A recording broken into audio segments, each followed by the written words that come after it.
Your Excellency, before I invite the Deputy President,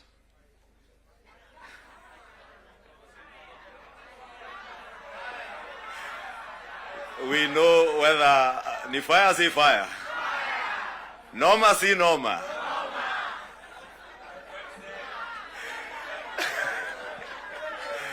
We want to hear whether the Deputy President, whether when he says ni fire si fire, ni noma si noma, whether he can earn himself a second term as the Deputy President, as usual, depending on what he says and how he engages with this House.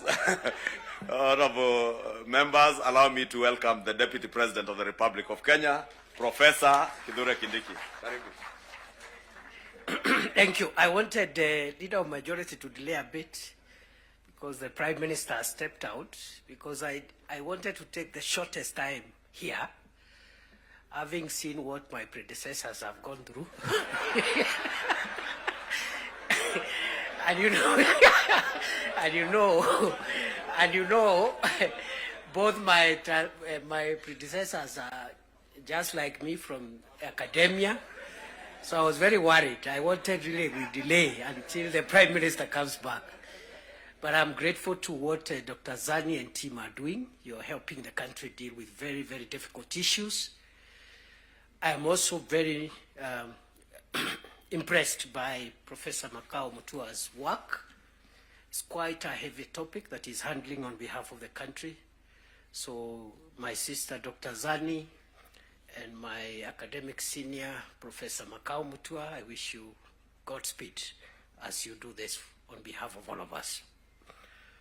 Your Excellency, the President, and Your Excellency, Prime Minister, and my colleagues, let me just say two things as we wait for the Prime Minister to come back and address us. The first one is, for the last 33 years, our country has revolved around majorly two political formations.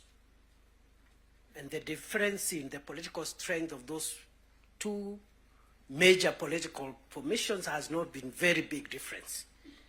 We've been like that since we went into multi-party politics. So that you have a strong party winning, but even the opposition is fairly strong.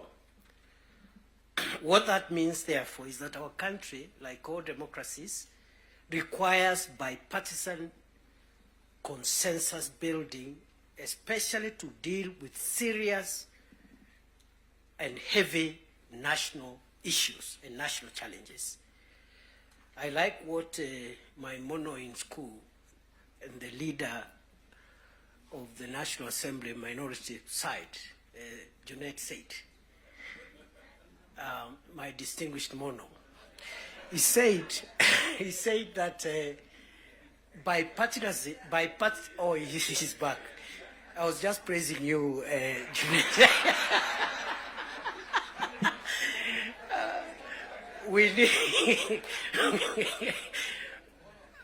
We need bipartisan efforts to heavy lift the serious national issues.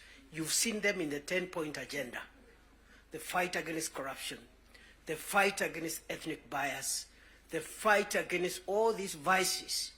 Without bipartisan efforts, no single side can be able to ever lift these national issues.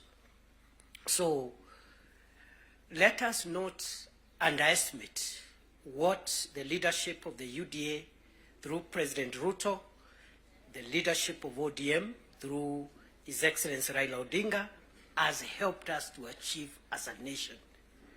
Because none of us alone would have enough political largesse to be able to even lift on some of the issues we are discussing here today.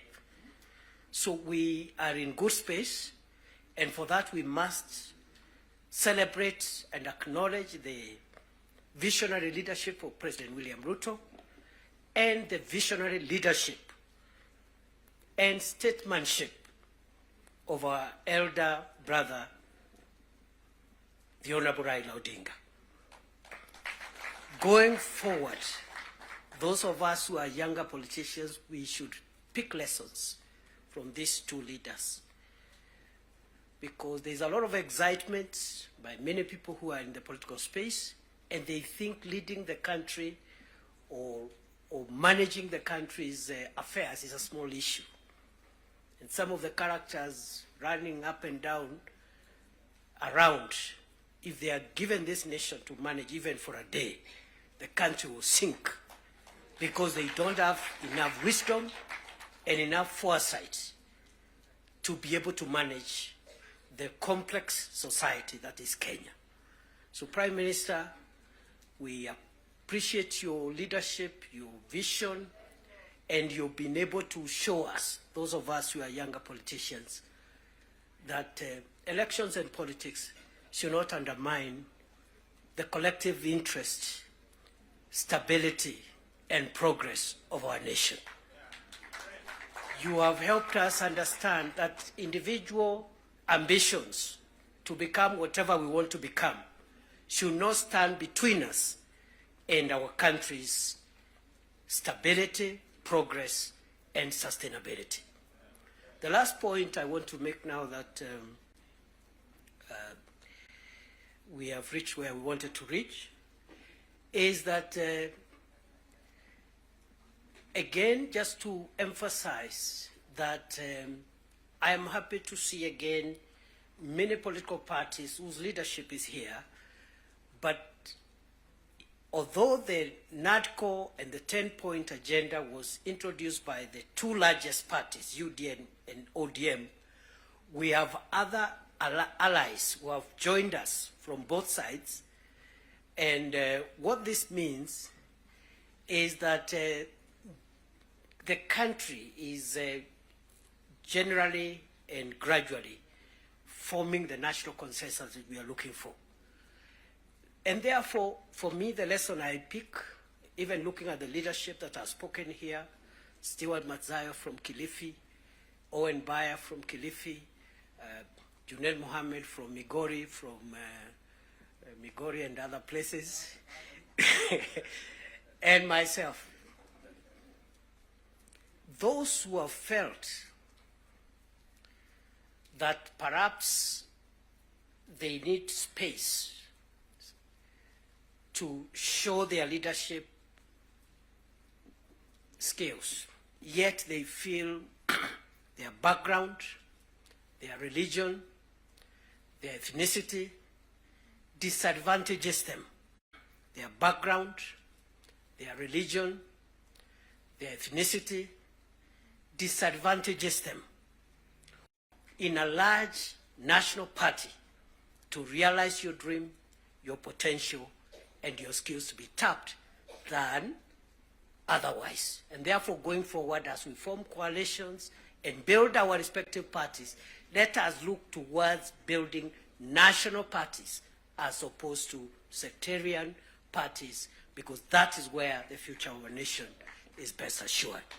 So, on that basis, I want to end there, because I saw my colleagues got, I don't know who got no term.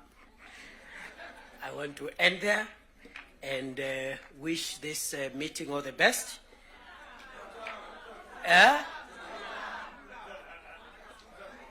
All right. Now, because our leaders are here, after the formal event is over, I'll remain behind, and then we'll also test a few slogans after that. With those many remarks, let me take this opportunity with a lot of respect to request our elder brother, our statesman, the leader of ODM, Your Excellency Raila Odinga, please come and address us. Wapi makofi ya baba jameni? Baba ni fire si fire.